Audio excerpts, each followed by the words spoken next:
G'day everyone, this is Rangadad, not financial advice, just the way I'm looking at the market. And yeah, worst case scenario for Bitcoin over the weekend. Not ideal.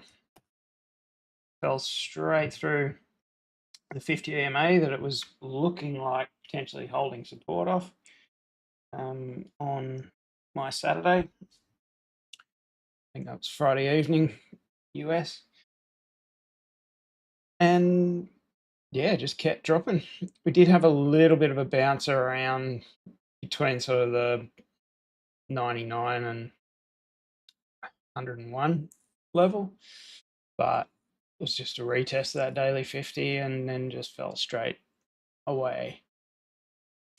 It did also look like for a second it was going to hold the 200 EMA on the daily, but straight through that as well.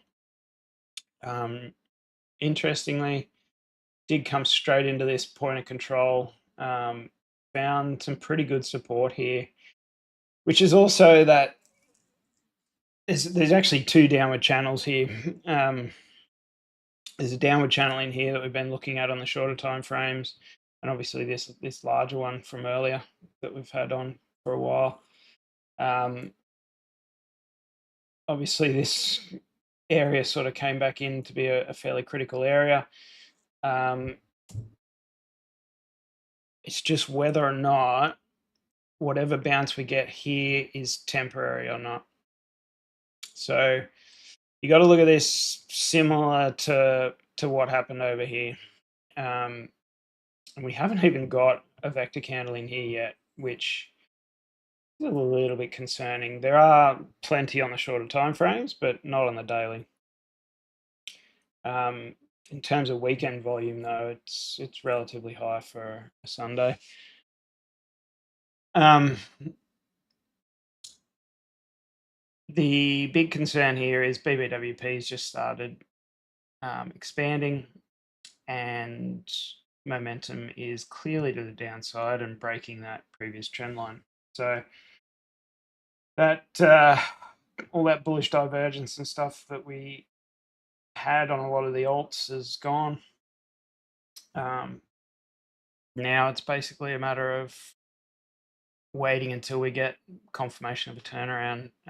Key targets. Look, this was a key target, so I do expect a bounce here and potentially back up into this area over the first day or two. I am expecting that to fail though if it does happen, just because like it'll be a retest and a rejection off this level in my view currently. The main reason being is the US stock market looks like it's due for a retracement. The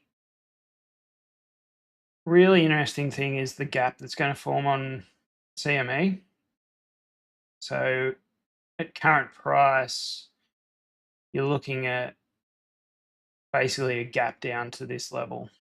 That could actually find some support on CME and we could close that gap pretty quickly.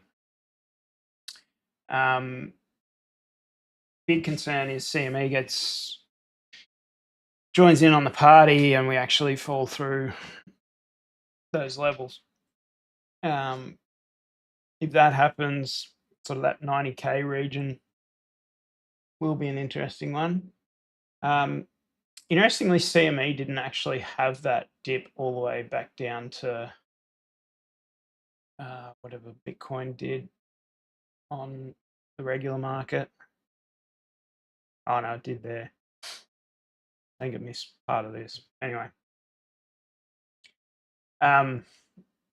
So yeah, the best case scenario for the bulls is this was just a bit of a liquidation wipeout before moving higher. The worst case is we actually fall through this trend line here, fall through the point of control, and if that happens, then we've got to start talking at least about the mid band of this channel. The value area low may find some support just because this area here has had a really significant portion of the volume in this big choppy area that we've had at the high here. So at this stage, I'd still consider this range as essentially a bull flag, but it's not looking great. Like if the US market goes for a 10% or 15% correction, which it could, then Bitcoin would be expected to come back down into this lower trend line here, lower end of the channel as well. So realistically, you're talking maybe 85k. Will it go lower than that? Potentially. 75k is another area of interest below that, but honestly, I think 85k might pull it up. It would make a lot of sense to have a base somewhere around that.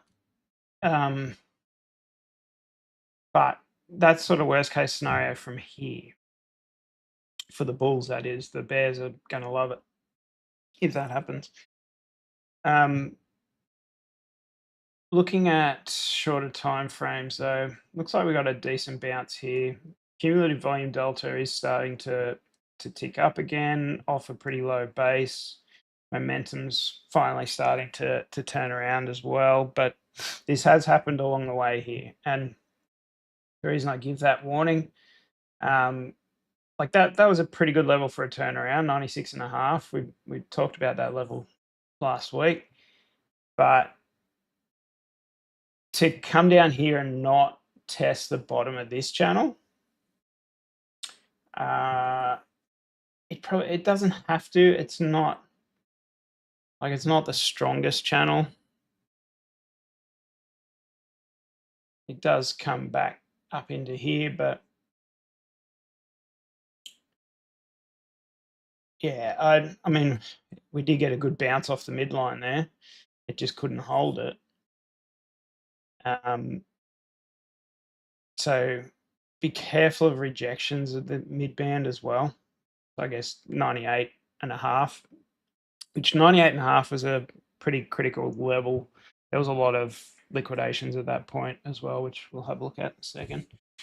But yeah, at this stage, it looks like it's finding a bit more of a solid base than what we have throughout. Good volume through this bounce. I think that's looking quite positive. Where's the likely high on this bounce? Apart from potential rejection off the midband of this, then you're talking back up into this zone here, which did have a decent sort of volume through this area. Top of this channel, bottom of this this trend line here as well. I think that's a plausible area. Another potential, like there's a lot of vector candles, even on the sort of the 1 hour and stuff in this region here. So for Bitcoin to be fully going bear market, doesn't have to come back to these too quickly. Quite often we do leave vectors behind on a big dump fest, but at this stage, don't know whether it'll get them. If this is the turnaround point and we go full bullish from here, which at this stage it doesn't look like that should be the case, then yeah, it should come back up into that area. And what you're basically looking for, if we get through this midpoint, you're looking for something like this to happen, and then sort of reconfirm that trend line there, and then you're up into this trend line here. So that could be a path to a new all-time high. I'm not suggesting that that's going to play out anytime soon. What I think is probably more likely is sort of downside and a little bit of sideways for the rest of this week. Um, all right, so that's shorter time frames. We are pretty overextended to the downside here, even on. So this will be a good 1 hourly candle close if it happens. I'd probably expect a little bit of a pullback in here just to recover some of this vector. Doesn't have to happen by any means on a big bounce. You don't necessarily get that straight away, but just be careful. It could happen something like this. All right. For a proper bull case, you do actually want these vectors to be mostly recovered before you move on to the upside. But yeah, the 1 hour is pretty well overextended to the downside. It's out past that second standard deviation on the linear regression. 4 hour, it's going to be a decent week on the 4 hour, but I'd kind of still expect that to come back down, at least into the majority of that wick. So pullbacks after this little run up, pullbacks into sort of 97. Shouldn't be too much drama. If we break the lows though, then it should come back down into that 95 sort of area. And 95 is a reasonably critical area. We do have some wicks and some vector candles down in this area as well, so we've got to be a bit careful about that. That is also the 800 EMA and the 4 hour, which is 200 on the 16 hour, which isn't a massive deal, but it is right at that level for the wicks there on the 4 hour. So if we go down that far, I actually think it'll keep coming a little bit further back into that 85 sort of 86 area. All right, so I mean, volume on the 4 hours still to the downside, but if we start to see a tick up in cumulative volume delta RSI, which is this line here on the 4 hour, then I'd be pretty comfortable that it's coming back up into 102 sort of area. 1 hour, we probably will start to see that already. Yeah. It's looking good for this to be a potential bounce area, which kind of would be good confirmation of that point of control as a really critical level, plus this downward trend line here as being a pretty strong trend line. Just it's really going to depend this week on what the markets do, I think. So the close today, what I suspect might happen, because CME opens in 3 hours. So what we could see is basically CME opens low, comes up, closes the gap during that first day, and then we see further sell-off, potentially Tuesday, Wednesday, because there are some suggestions that Monday could actually be a positive day on stock market. I'll get into why in a second. Actually, so the VIX did jump a little bit, but the skew actually found some support as well. Typically, the skew has been a pretty good indicator of what's potentially going to happen, at least at the start of a session. So the fact the skew bounced a little bit, it's not a huge bounce by any means, but it could just suggest that Monday might be a little flat, maybe a little up, at least some stage through the day. So that's why I'm leaning towards that's potentially going to happen. The 1-day VIX is still headed to the upside though, so that kind of counteracts that a little bit.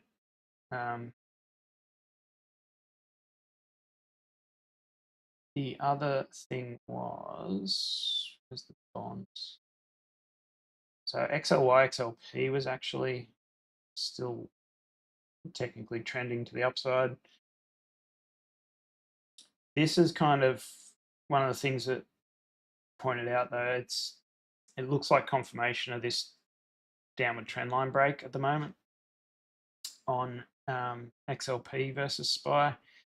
That's typically a sign that you're going to get more downside. It's not 100% signal, but given we're at levels that we haven't been, I think, ever on this indicator, when I had a look previously, yeah, I mean, it hasn't been going, it's only been going since 99, but that was the bust of the .com bubble, was when this thing actually turned around at the bottom. That was basically the peak of the NASDAQ and S&P 500. So it's not a great look to be where we're at the moment. That's why I've sort of got to hold the thought in the back of our mind that this could have been the top in Bitcoin this cycle. Still, I guess there is a potential that March, April, May, we still see a new all-time high on Bitcoin. But again, I don't think it's a time to really hold Bitcoin, more so maybe just trade it.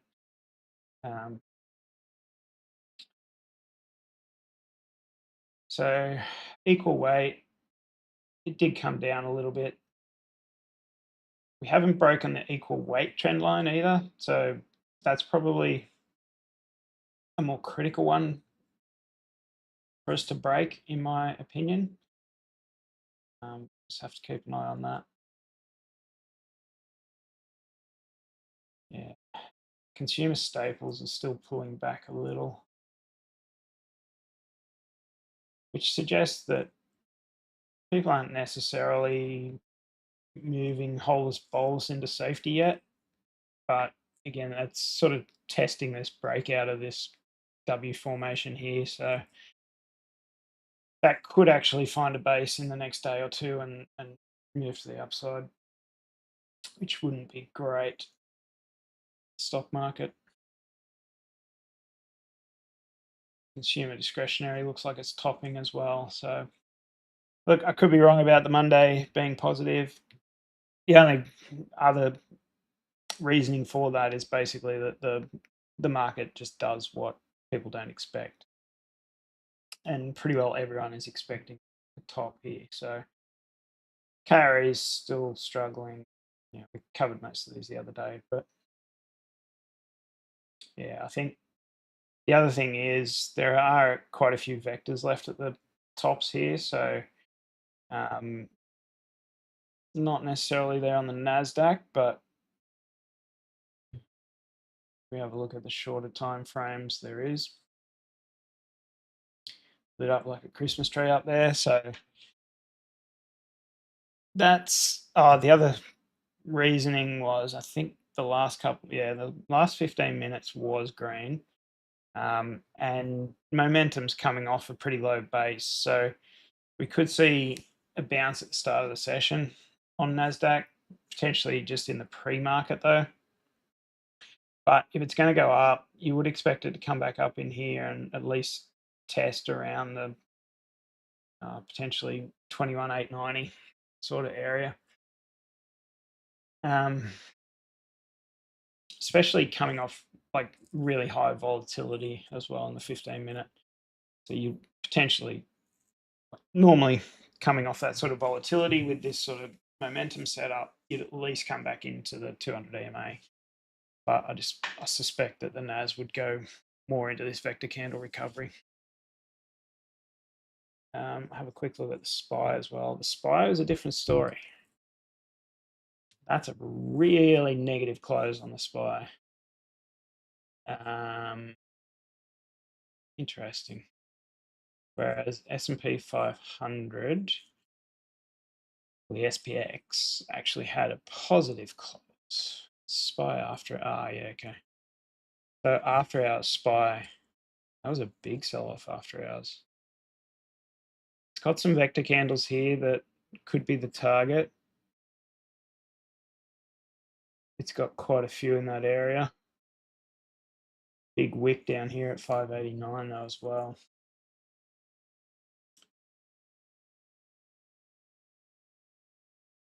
Yeah, the futures picked up a little.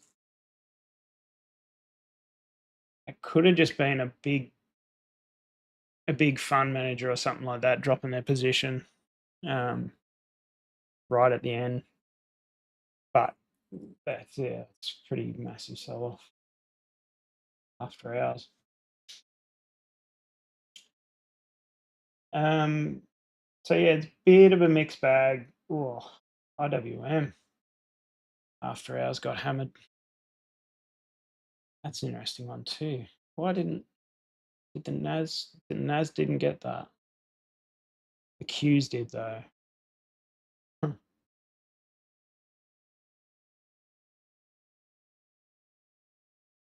That's not a great sign, I would say. When did that last happen? Yeah, selling into the close like that of the after hours last weekend led to a pretty significant gap down on the Monday in the pre-market. So be aware of that. But we also pretty much came up and reclaimed that during that session. So yeah, look, it's gonna be a choppy, very choppy couple of weeks, I think.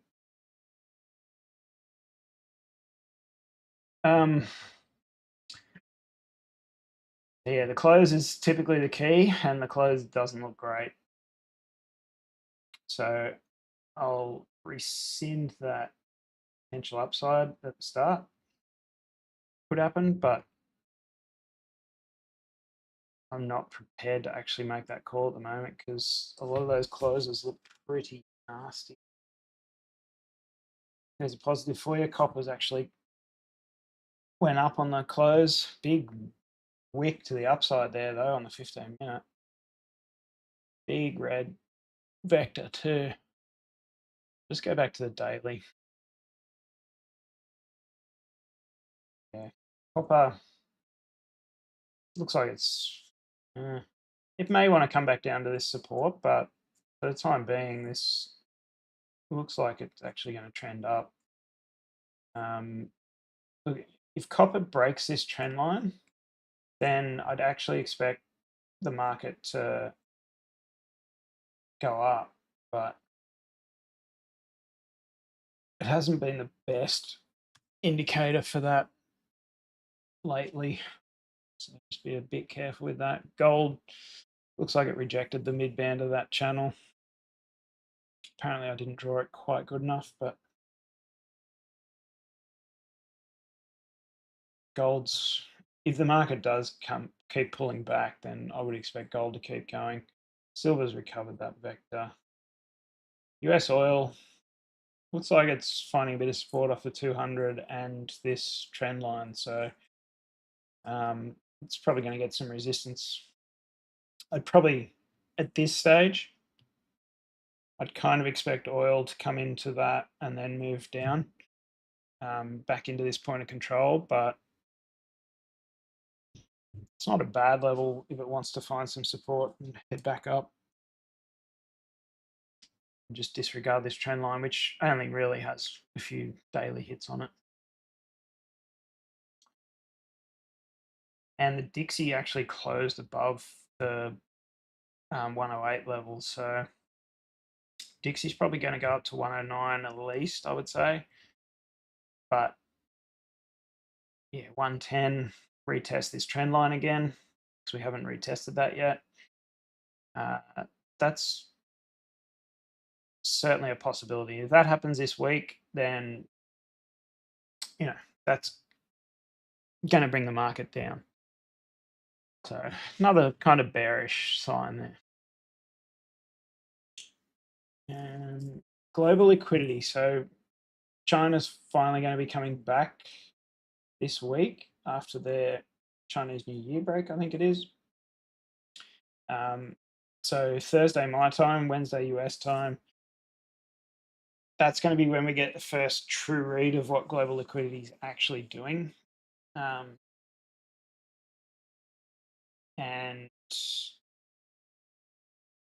yeah, look, at this stage, it's looking at that, you'd think it's more likely to come down than go up. So that's probably another bearish sign. If the Chinese market comes back and just rips to the upside, then the US market will probably get a little bit of a pump off that. TLT is not looking great. High yield junk retesting this trend line. Again, there's no, when you're coming into a trend line like that on the close, it's hard to say it's going to fall through, but momentum is pretty well to the downside there. So at this stage, the bonds look like they're suggesting, and this one here is probably more confidence in that call that downside is more likely. Probably the target of this trend line here, which it can slip through, so be a little bit careful. But yeah, this will be a critical point to see a bounce in this indicator if you're looking for markets to head back up. But at this stage, like it feels like this could be a decent pullback. It's about to occur. Triple M's finally starting to find some resistance as well. Tesla rejected that 413 and recovered that vector. Yeah, Nvidia closing below that point of control is not great, especially after recovering this vector here. I'd actually expect Nvidia to come back down into the 110, 109, 110. The vector candle recovery there and a trend line retest. That is potentially where you'll find a bottom on the markets this week, and a potential bounce, but then we're starting to talk dead cat bounces because you got the point of control above you.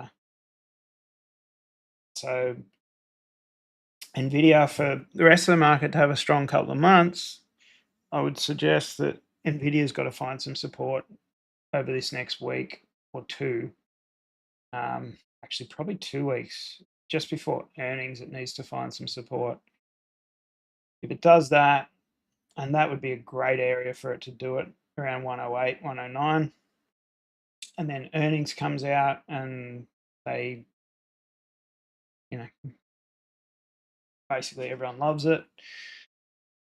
And that would be the impetus to actually break back through point of control and potentially test the upside of this area again. Because that's a big gap to leave behind, and vector candles at the top as well. That would make sense. Microsoft, yeah, it's looking dicey on that trend line there. Microsoft could come down to 387. If this sell-off continues and it doesn't bounce pretty soon, then 387 on Microsoft would be a target. And overall, I would say that would look pretty bad for markets. May even get to 383 on a wick, just because that's a previous high in there, previous pivot.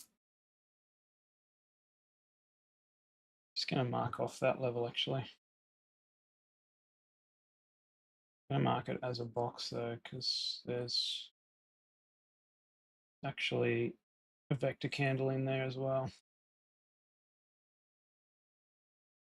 suspect it'd be somewhere in there. All right. So a lot of these are looking pretty bearish. That's not a great close.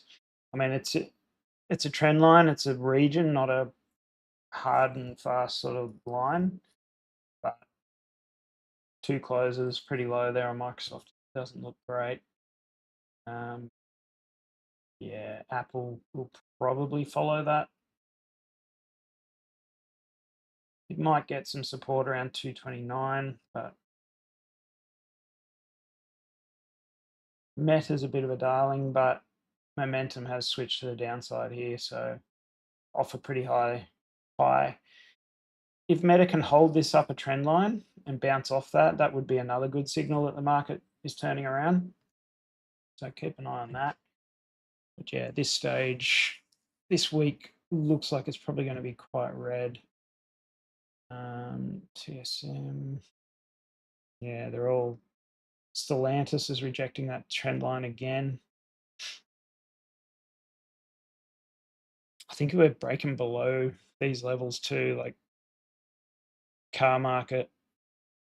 If it's breaking those levels, then it's probably going to be a much bigger pullback. But it's also a sign that we've started a recession, I would say.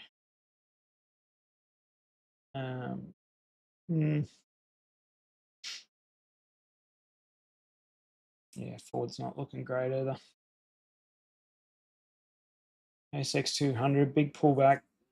Again, I'm watching this one today. This one might actually bounce up and then just vector candle recovery back into this high here and then pull back some more.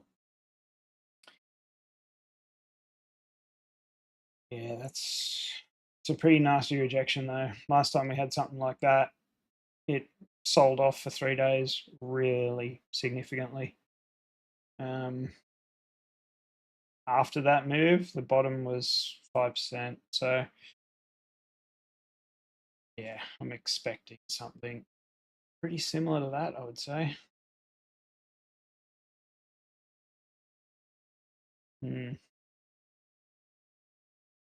Not a good look. Total crypto market cap. Not great either. There's a breakdown of that vector wick there as well on the excluding the top 10. So alts are just getting punished right now. Alts haven't made a new high since basically the high of Bitcoin. The first high, 8th of December. Was that the high?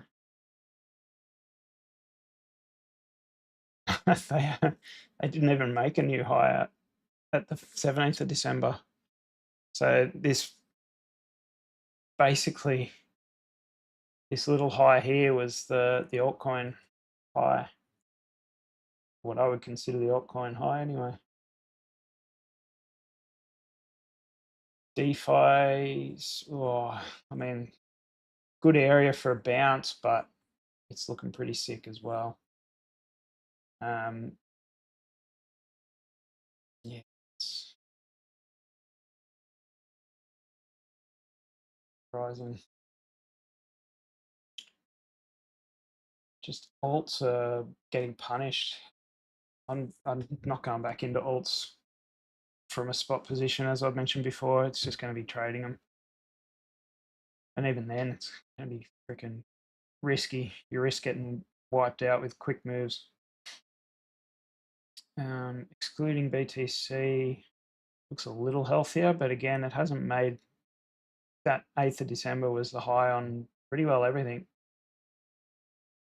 except crypto total market cap. So Bitcoin just makes up enough of the market that it actually caused a new high on total crypto market cap there. Yeah, it's it's heading down with momentum and BBWP expansion. So 3 trillion is going to be another critical level, which would see a similar low to what we got before, which I think was around the 89.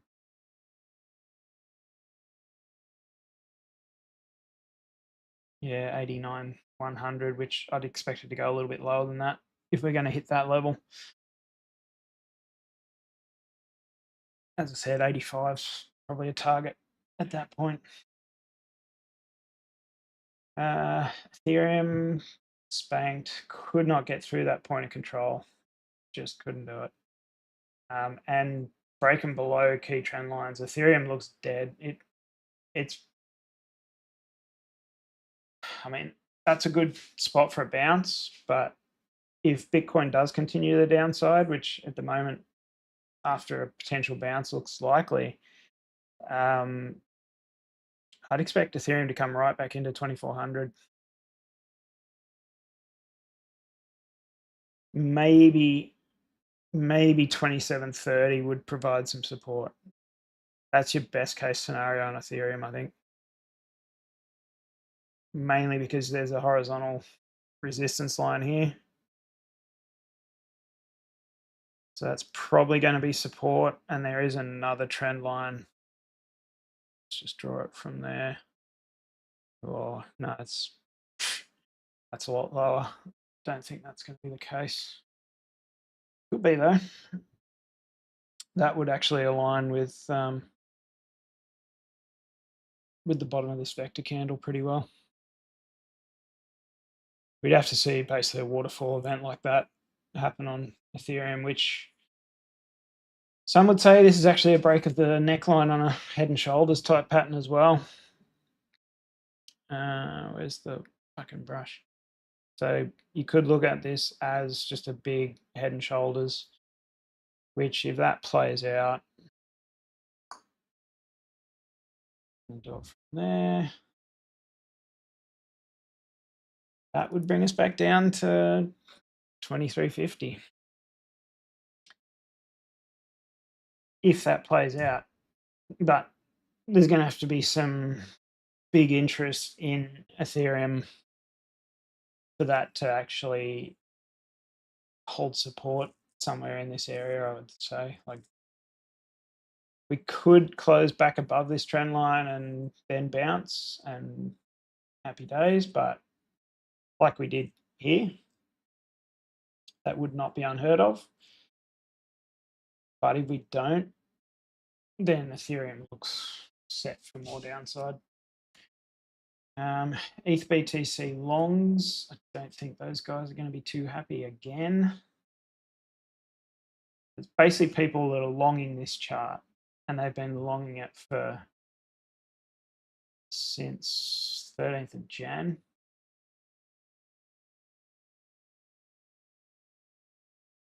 Oops. So yeah, they've been longing it since here.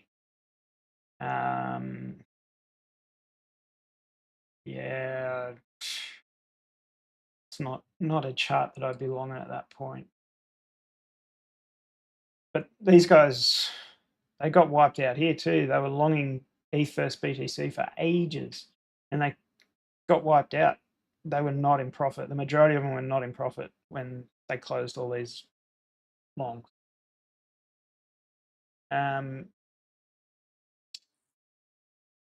The other downside of all this, we've actually broken back above this trend line on stables versus BTC.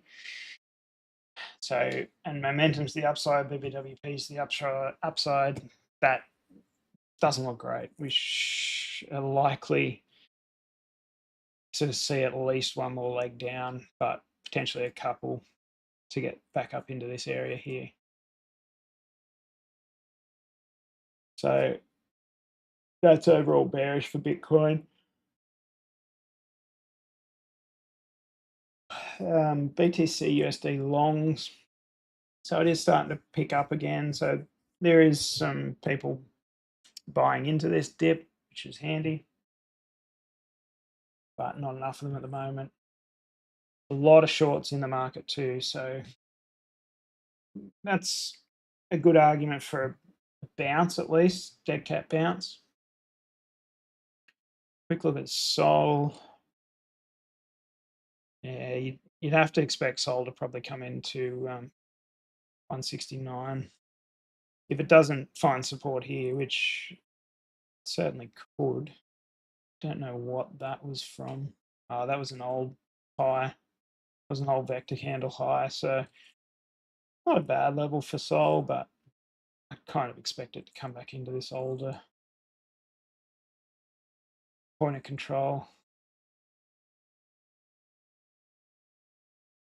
which is a pretty good support level here as well. Actually, that's not point of control. That's just a line that I've put on there. So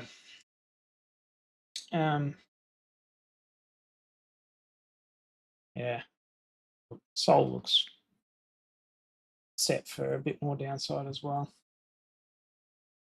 XRP, oh, it's going to have to find some pretty significant support here.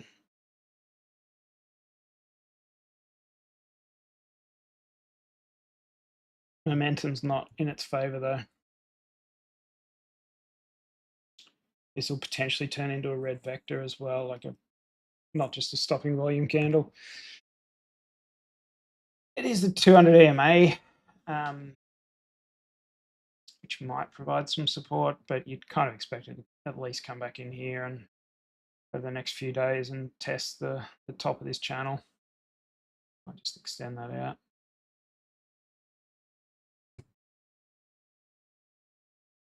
Potentially even further into the mid band of the channel just to pick up this vector. And of course, if crypto is dead, then everything will just keep crashing. But don't think that's going to be the case yet. Not with the US lightening up their stance on crypto. Yeah, Litecoin's not doing too bad. Anyway, that's pretty well it. We're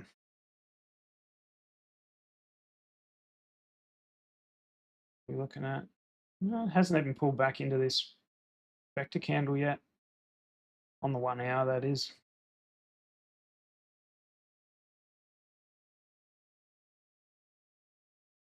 Which there isn't actually a vector candle on the 15-minute time frame, so could be getting a bit of rejection off the mid band of that channel though. So, and the 50 EMA is right there for the 15-minute. So it has been rejecting that quite a bit on the way up. Oh, sorry, on the way down. So first step is get above that 50 and then reconfirm it and move to the upside. So I think that we can't really confirm that the upper targets until that happens. And yeah, at that point, your 102, 400-ish is going to be an interesting level. But we got the 200 EMA there as well. Doesn't necessarily provide a lot of support or resistance, but no doubt it will on the way back up. All right, so they're the key levels at the moment. This bounce looks legit.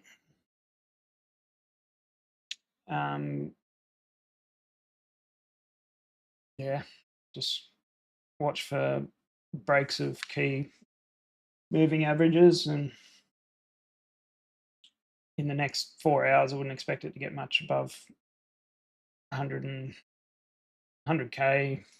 1,000, sorry, 100,500. But then if we're getting up to there, then the momentum will be squarely shifted to the upside as well. So, all right. I think that's about it, really. Just to confirm, there was pretty good liquidity level here. We did pause it basically after taking all the good liquidity that was in here. And we've soaked up pretty massive chunk in there as well. and basically bounced just before that gap. So it's pretty critical that if we do slip back below the current low, I'd expect it to come down with a fair bit of momentum and, yeah, potentially, like, this is the area that I'm targeting as a worst case at the moment. But there is an argument to say that, okay, 92 will probably find some support as well if we get down that far. I'll just have a look at a couple of the alts. So I think, yeah, see, Ethereum's now got a big chunk of liquidity down here. So if it keeps slipping, that's probably where it's going to end up, somewhere around 25 and potentially lower, as we pointed out.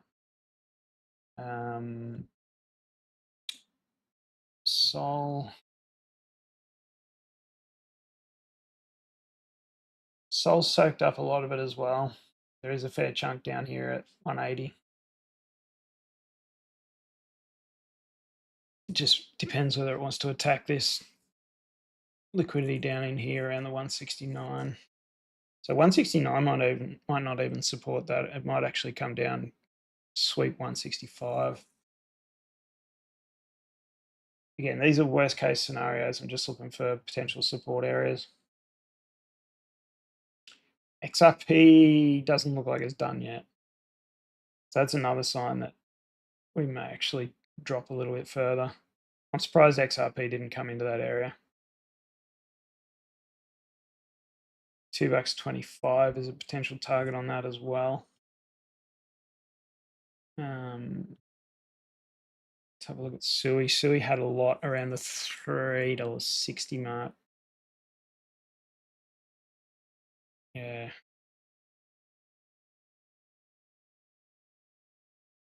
$3.60, 70. You had to go out a fair way for that though.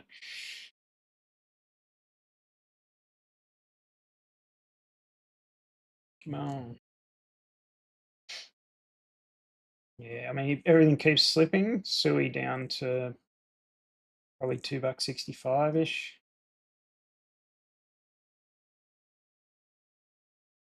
Potentially lower if Bitcoin really goes hard and goes for that 85K level.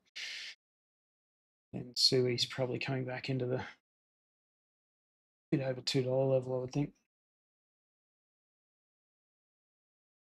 Which should be pretty good areas for a buy, to be honest. Like, if we do have a 10% correction on the stock market, then these levels are certainly in play. And I would expect a pretty big dead cat bounce from those levels. Looking at the 3 month on Bitcoin looks nasty. Yeah. So this is where that 75K comes from. I think 72 is the gap close on CME, somewhere around there. Talk about that more once we get into that area, if we get into that area. But 85, even looks like a lot is coming in around 83 and 84 now, just recently. So you'd have to think over breaking this low, then a big sell-off is kind of incoming. Good CBD uptick on spot. Futures a little bit different. People taking some shorts there. Interestingly, bottomed in this funding rates and still kept coming. So that's kind of a sign that we were getting pretty close. And this was just that final sort of takeout of a lot of people that were longing high leverage when we were hitting these sort of bottoms. So hopefully that's a sign that it is actually the bottom for the time being. In saying that, it looks like it's still struggling around that mid band of that channel, which there is also a trend line through here, potentially even up in there actually. Yeah. So looking like another potential rejection for BTC, but don't expect that to pull back too much from here. Suspect this is going to actually be the bottom for at least a little while, like part of today at least. Lots of long orders got soaked up, which is good. It's good that people are actually long on this and getting their orders filled. There's a fair bit that's come in below as well, just more recently. And 95 is still kind of on the cards there, at least. But if we're falling through that, then I'd expect a little bit lower. Yeah. I'd be surprised if they leave these 100x longs here without liquidating them. So that would get us above the 50 EMA, in which case we'd be looking for confirmation of that and then sweep back up into all these shorts. So if you look at it, like there was people 100x leverage short at that point there, 102, 200. There's a decent order block there as well, sell order. So not a bad level, but it's going to probably provide a fair bit of resistance in that level as well. So I'll be definitely watching for moves to the downside from there. It's also at the 1 hour 200 EMA. Okay, lots of red here.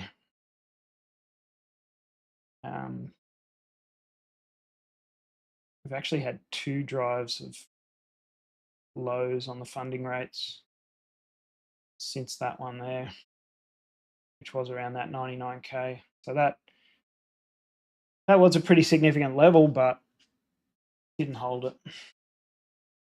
Also rejected off that twice as well. So even like a break of 99k would be quite positive for a stronger move to the upside.